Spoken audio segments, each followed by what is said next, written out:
بالله من الشيطان الرجيم بسم الله الرحمن الرحيم۔ محترم سامعین کرام، آج سیرت النبی صلی اللہ علیہ وسلم کورس کا 13واں سبق ہے۔ سبق نمبر 12 کے اندر ہم نے چند غزوات کا ذکر پڑھا تھا۔ اسی سلسلہ کو آگے بڑھاتے ہوئے اس سبق کے اندر بھی ہم نے چند غزوات کا تذکرہ پڑھنا ہے۔ اللہ رب العزت سے دعا ہے کہ اللہ تعالی مجھے حق اور سچ کہنے کی توفیق عطا فرمائے۔ غزوہ بنی نذیر کا مختصر تذکرہ۔ غزوہ بنی نذیر کی تاریخ میں اختلاف ہے۔ محمد بن اسحاق کے نزدیک یہ غزوہ ہجرت کے چوتھے سال ربیع الاول کے مہینے میں غزوہ احد کے 5 ماہ بعد پیش آیا۔ بعض نے اسی قول کو صحیح قرار دیا ہے۔ اس کے برعکس امام زہری عروہ سے نقل کرتے ہیں کہ یہ غزوہ ہجرت کے تیسرے سال غزوہ بدر کے 6 ماہ بعد پیش آیا، جس کا مختصر واقعہ یہ ہے کہ ایک مرتبہ ایک صحابی حضرت عمر بن امیہ رضی اللہ تعالی عنہ نے قبیلہ بنو عامر کے 2 لوگوں کو قتل کر دیا۔ حالانکہ آپ صلی اللہ علیہ وسلم اور اس قبیلہ کے درمیان معاہدہ تھا کہ کوئی فریق کسی دوسرے فریق کو قتل نہیں کرے گا، مگر اس صحابی کو اس معاہدے کا علم نہیں تھا۔ چنانچہ خون بہا کی رقم کے سلسلے میں مشورہ کرنے کے لیے آپ صلی اللہ علیہ وسلم اپنے حلیف بنو نذیر کے محلہ میں تشریف لے گئے۔ کیونکہ بنو نذیر آپ صلی اللہ علیہ وسلم کے حلیف تھے، اس لیے خون بہا کی آدھی رقم ان کے ذمہ لازم تھی۔ بنو نذیر نے آپ صلی اللہ علیہ وسلم کو ایک جگہ پر بٹھایا اور عمر بن جہاش کو حکم دیا کہ وہ بلند جگہ سے رسول اللہ صلی اللہ علیہ وسلم پر پتھر گرا کر نعوذ باللہ رسول اللہ صلی اللہ علیہ وسلم کو جان سے مار ڈالے۔ آپ صلی اللہ علیہ وسلم کو وحی کے ذریعے اس سازش کا علم ہو گیا، چنانچہ آپ صلی اللہ علیہ وسلم وہاں سے اٹھ کر چلے گئے۔ اس کے بعد آپ صلی اللہ علیہ وسلم ان کی شرارت ختم کرنے کے لیے چند صحابہ کرام کے ساتھ بنو نذیر کی طرف روانہ ہوئے۔ ان لوگوں نے مسلمانوں کو اپنی طرف آتا دیکھ کر اپنے قلعہ کو بند کر لیا۔ آپ صلی اللہ علیہ وسلم اور صحابہ کرام نے تقریباً 15 دنوں تک ان کے قلعہ کا محاصرہ کیا۔ بالآخر بنو نذیر اس شرط پر راضی ہو گئے کہ وہ مدینہ سے باہر چلے جائیں اور ہتھیار کے علاوہ اپنے ساتھ جس قدر مال و اسباب اونٹوں پر لے جا سکیں وہ لے جائیں۔ چنانچہ وہ لوگ ساز و سامان کے ساتھ مدینہ سے نکل کر خیبر اور شام کی طرف چلے گئے۔ غزوہ خندق کا مختصر تذکرہ۔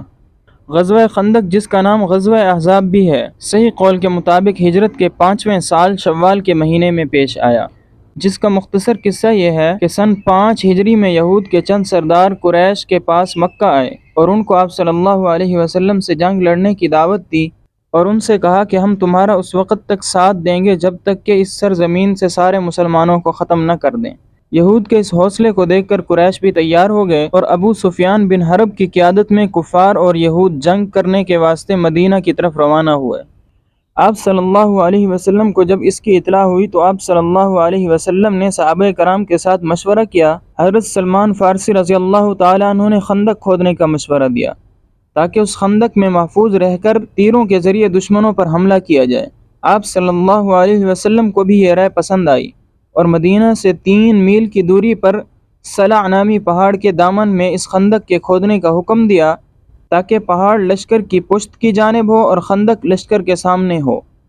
اس کے بعد آپ صلی اللہ علیہ وسلم اور صحابہ کرام خندق کھودنے میں مصروف ہو گئے، حتیٰ کہ 6 دنوں کے اندر خندق کی کھدائی مکمل ہوئی۔ ابو سفیان کا لشکر جب مدینہ کے قریب پہنچا تو خندق دیکھ کر حیران ہو گیا اور اسی کے قریب پڑاؤ ڈال دیا۔ تقریباً 15 دنوں تک وہ لوگ وہیں رکے رہے اور جنگ کرتے رہے، حتیٰ کہ ان کے کھانے پینے کی تمام چیزیں ختم ہو گئیں۔ بالآخر اللہ تعالیٰ کی مدد شامل حال ہوئی اور ایک رات ایسا طوفان آیا کہ دشمنوں کے خیمے اکھڑ گئے، ان کی دیگچیاں چولہوں سے الٹ گئیں اور ان کے درمیان اختلاف و انتشار پیدا ہو گیا، جس کی وجہ سے وہ لوگ جنگ سے بھاگ گئے۔ غزوہ خندق میں صحیح قول کے مطابق مسلمانوں کی تعداد 3000 تھی، جن کے پاس 36 گھوڑے تھے، اور کفار کی تعداد 10,000 تھی، جن کے پاس 300 گھوڑے اور 1500 اونٹ تھے۔ اس غزوہ میں مسلمانوں میں سے 6 یا 7 آدمی شہید ہوئے اور 3 کفار قتل کیے گئے۔ غزوہ بنی قریظہ کا مختصر تذکرہ۔ غزوہ بنی قریظہ صحیح قول کے مطابق ہجرت کے 5ویں سال 23 ذی-القعدہ بروز بدھ کو پیش آیا، جس کا مختصر قصہ یہ ہے کہ غزوہ خندق کے موقع پر بنو قریظہ نے معاہدہ کی خلاف ورزی کرتے ہوئے مشرکین کا ساتھ دیا، اور اس کے بعد بنو نذیر کے سردار حیی بن اخطب کے ساتھ مل کر مسلمانوں پر حملہ کرنے کی تیاری کرنے لگے۔ جب آپ صلی اللہ علیہ وسلم غزوہ خندق سے فارغ ہوئے تو 23 ذی-القعدہ بروز بدھ کو صحابہ کرام کے ساتھ بنو قریظہ کی طرف روانہ ہوئے۔ یہودیوں نے جب مسلمانوں کو اپنے قلعہ کی طرف آتے ہوئے دیکھا تو وہ آپ صلی اللہ علیہ وسلم کو برا بھلا کہنے لگے اور اپنے قلعہ کے اندر بند ہو گئے۔ چنانچہ رسول اللہ صلی اللہ علیہ وسلم نے 25 دنوں تک ان کے قلعہ کا محاصرہ کیا۔ بالآخر وہ لوگ بھی اس بات پر راضی ہو گئے کہ ان کے حلیف قبیلہ اوس کے سردار حضرت سعد بن معاذ جو فیصلہ کریں گے وہ ان کو منظور ہوگا۔ چنانچہ حضرت سعد بن معاذ رضی اللہ تعالیٰ عنہ نے یہود کی کتاب تورات کے مطابق یہ فیصلہ سنایا کہ بنو قریظہ کے جو لوگ لڑائی کے لائق ہیں ان کو قتل کر دیا جائے، ان کے بچوں اور ان کی عورتوں کو گرفتار کر لیا جائے اور ان کے مال و اسباب کو مسلمانوں میں تقسیم کر دیا جائے۔ یہ فیصلہ کیونکہ یہود کی آسمانی کتاب تورات کے مطابق تھا، اس لیے یہ فیصلہ ان کو مجبوراً ماننا پڑا۔ اس غزوہ میں مسلمانوں کی تعداد 3000 جن کے پاس 36 گھوڑے تھے، اور یہودیوں کی تعداد 900 تھی۔ اس غزوہ میں بھی 2 مسلمان شہید ہوئے اور صحیح قول کے مطابق 400 یہودی قتل کیے گئے۔ غزوہ بنی مصطلق کا مختصر تذکرہ۔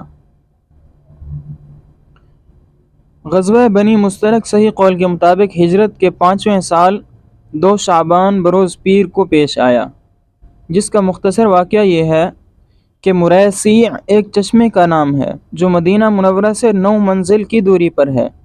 اس چشمے کے قریب قبیلہ بنو خزاعہ کی ایک شاخ بنو مصطلق آباد تھی، جس کا سردار حارث بن ابی ضرار تھا۔ رسول اکرم صلی اللہ علیہ وسلم کو خبر ملی کہ حارث بن ابی ضرار مدینہ پر حملہ کرنے کی تیاری کر رہا ہے۔